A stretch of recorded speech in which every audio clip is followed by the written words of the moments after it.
श्री स्वामी समर्थ. नमस्कार मंडळी, मी गृहिणी ब्लॉगमध्ये मी प्रिया तुम्हा सगळ्यांचं नेहमीप्रमाणेच अगदी मनापासून स्वागत करते. स्वामी महाराजांच्या कृपेने तुमच्या आयुष्यातले सगळे चांगले स्वप्न, इच्छा, आकांक्षा सगळं काही पूर्ण होत आणि स्वामी महाराजांची कृपा तुम्हाला सगळ्यांवर नेहमीच राहो हीच स्वामीचरणी प्रार्थना.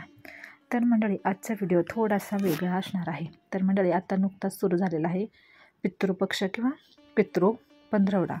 तर पितृपक्षाला सुरुवात झालेली आहे आणि या काळात पितरांच्या तृप्तीसाठी आणि शांतीसाठी पिंडदान केले जाते. या 15 दिवसाचे धार्मिकसुद्धा महत्त्व आहे आणि एरवी आपल्याकडून पितरांची कुठलीही सेवा झाली नाही तरी या दिवसामध्ये आपण पितरांची सेवा नक्कीच करतो आणि त्यामुळे मग आपल्या मागील जो पितृदोष असतो तो पूर्णपणे नाहीसा होतो.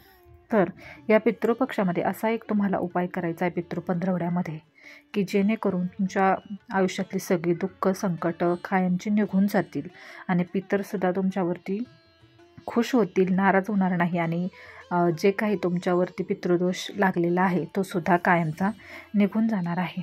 तर अध्यात्म पितृपक्षामध्ये कोणत्याही दिवशी जी गाई असते किंवा गाय असते त्या गाईला आपल्याला एक वस्तू अशी आहे जी खाऊ घालायची आहे जेणेकरून घरातील सगळ्या ज्या अडचणी आहेत त्या दूर होणार आहेत.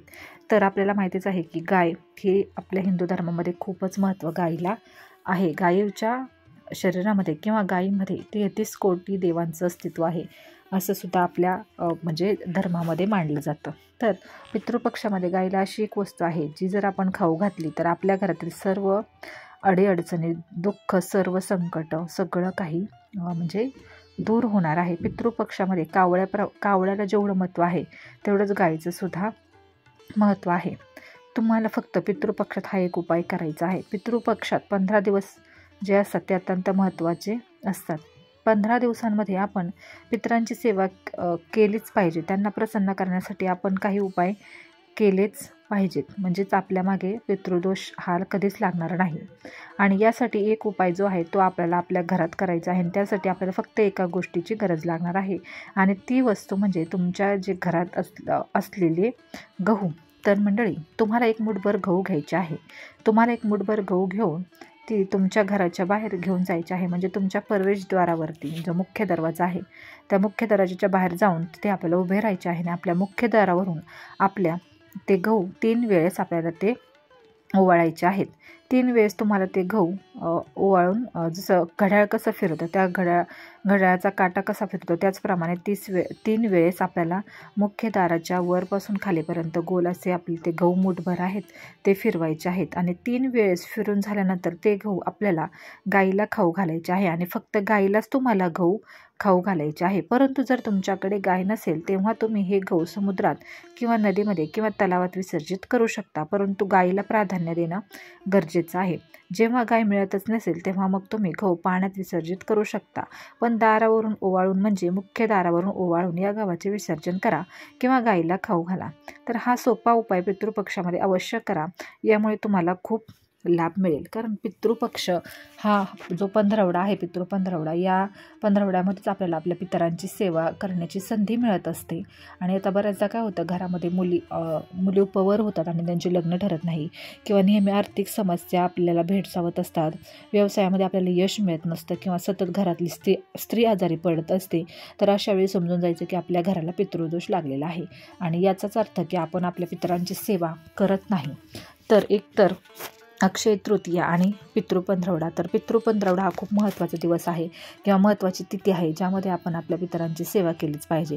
त्यातली त्यात आपण ही जी सेवा आहे ती सेवा आपल्या पितरांची जी तिथी आहे त्या तिथीला सुद्धा करू शकतो किंवा मग जर त्यावेळेस आपल्याला काही प्रॉब्लेम आला, जर करायला मिळालं नाही तर सर्व पितृ अमावस्येच्या दिवशी आपण कुठलीही जी पितरांची सेवा आहे ती आपण करू शकतो. तर हा उपायसुद्धा तुम्ही तुमच्या पितरांच्या तिथीच्या दिवशी केला तर उत्तमच आहे. पण जर तुम्हाला त्या दिवशी पितरांची सेवा करायला मिळाली नाही, काही अडचण घरामध्ये असेल, तर हा जो उपाय आहे तो तुम्ही सर्व पितृ अमावस्येला सुद्धा करू शकता किंवा इतरही वेळी जो पितृपंधरवडा आहे तर त्या कुठल्याही वेळी तुम्ही हा उपाय करू शकता.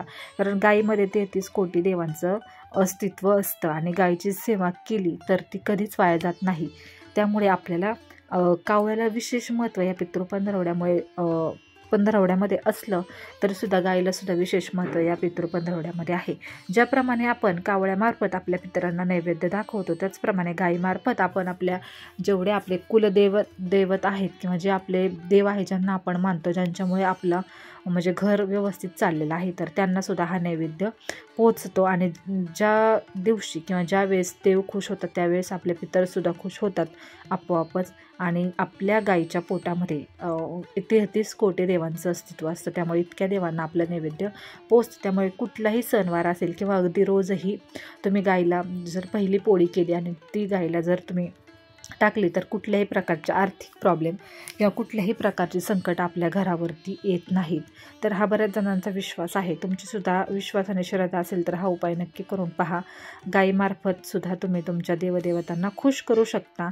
आणि जर गाई नाहीच मिळाली तर तुम्ही अगदी पाण्यातसुद्धा विसर्जित करू शकता. तर फक्त गहू ही एकच गोष्ट आपल्याला यासाठी लागणार आहे. आणि ही एक गोष्ट तुम्ही गाईला खाऊ घातली तर तुमच्या घरातले खूप सारे प्रॉब्लेम नक्कीच कमी होतील. पितृदोषातून तुमची सुटका सुद्धा होणार आहे. तर अगदी 3 पिढ्यांपर्यंत तुम्हाला पितृदोष कधीही लागणार नाही.